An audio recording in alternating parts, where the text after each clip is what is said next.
other than death, all failure is psychological. Motivation is worthless. It doesn't matter. Because what's going to happen going through SEAL training is you are going to do things that you 100% do not want to do at that moment. So it's 3 o'clock in the morning, 4 o'clock in the morning. You've been wet, cold, and miserable. You get dragged up onto the beach. You climb up onto the beach. You get underneath your boat for 7 minutes. You're huddled up with your guys. You're trying to create body heat to get a little bit of warmth. And you start feeling a little bit of warmth. And then the instructor's like, get back in the water. No one in that class wants to get back in the water. 0 people. And guess what you're going to do? Get out from under the boat. You're going to get back in the water. So what you realize is that motivation doesn't matter at all. What matters is the discipline that you're going to execute what you're being told at that time to execute. There is going to be times in combat situations, when there's gunfire in the street and someone's got to go out and lay down cover fire. There's going to be times where people say, oh, I can die when I step out of this alleyway. I don't want to do this right now. And he's got 15, 20 other people relying on him putting down that cover fire. You can't have someone that says, I'm not sure if I'm motivated to do this right now. What you need is someone that is going to execute what they need to execute through pure discipline. Fear is overcome. Hesitation is overcome. They don't let you have a watch in SEAL training. So you do a 4-mile timed run, you have to mate a certain time. You don't know what the time is because you don't have a watch. So you know what you have to do? Run as hard as you can.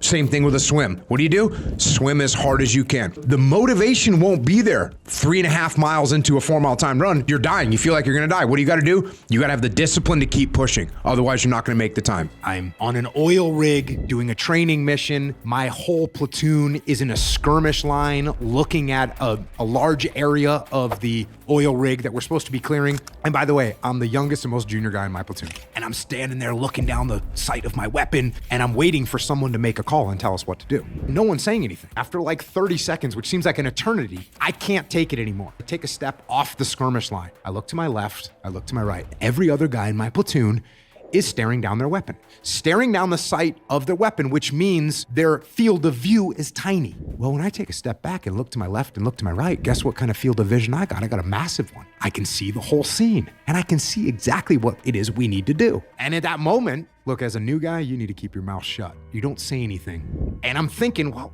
but no one else is saying anything. So I muster up all the courage I can. Then I say, hold left, clear right. And I'm expecting to get kind of slapped, told, shut up, new guy. But instead, everyone just repeats the call. Hold left, clear right, hold left, clear right. And we execute the maneuver and we finish the clearance of this oil rig. And instead, the platoon chief goes, hey, Jocko, good call on the cellar deck down there. But then I thought to myself, hold on a second. If I'm the youngest, most junior guy in this platoon, why was I able to see what we needed to do and make that call? Why did that just happen? And then I realized it was because I took a step back, broadened my field of view, which allowed me to think more clearly. I got to see infinitely more than even the most experienced guys in my platoon. The best way to contend with problems, with issues, with adversity is action, is by taking action. The more you sit and the more you wait, the worse it's gonna get. For me, always taking action, making something happen. It doesn't have to be huge, but if you say, hey, listen, this is what happened, didn't go the way we wanted it to, we're gonna get our gear back on, we're gonna go back out. We're gonna do this other mission. Your personal life too.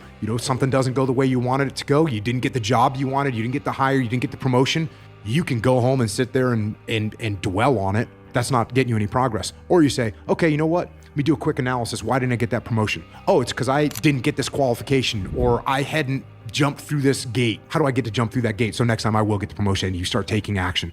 I know that a lot of my friends that are not here, I think about that every day. There's no lack of urgency when I wake up in the morning to think, oh, don't worry, I got all the time in the world, because I know I don't. I'm lucky to be here, and I'm going to try and live in a way that will at least do justice for my friends that aren't here.